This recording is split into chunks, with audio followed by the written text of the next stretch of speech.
As most of you are familiar with my process, you know I don't have a crystal ball and I try not to predict too much into the future.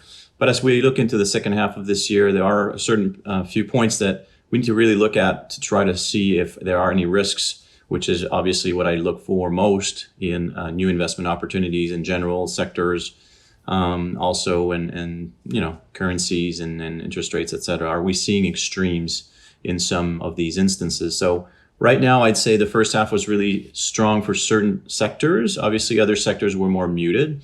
And in terms of value versus growth, obviously growth massively outperformed value. So we are seeing a few more opportunities on the value side.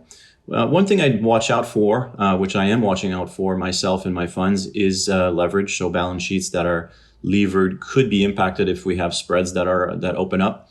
We've seen a very muted response to higher interest rates, but history tells us we might want to start being a little bit more cautious on that front. So companies with very levered balance sheets, I try to stay away from a bit more.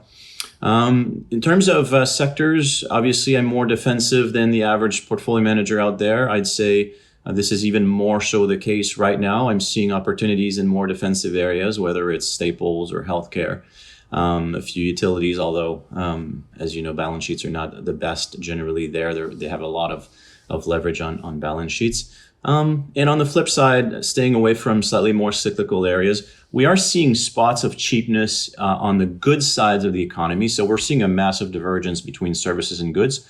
Goods are basically in a recession right now. Either it's transportation of goods or retailing of goods and the real estate that's associated with it. So this is where we need to start doing more work because for investors with a process like mine, there's more opportunities there. Whereas services, think hotels, think airlines, think restaurants, those are still going gangbusters.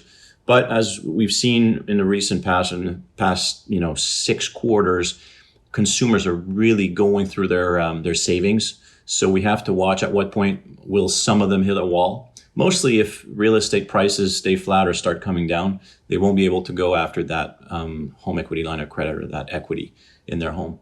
So we'll see what the second half brings. I'm more defensive than average, although that can change very quickly like it did in the first quarter of 2020, like you probably remember.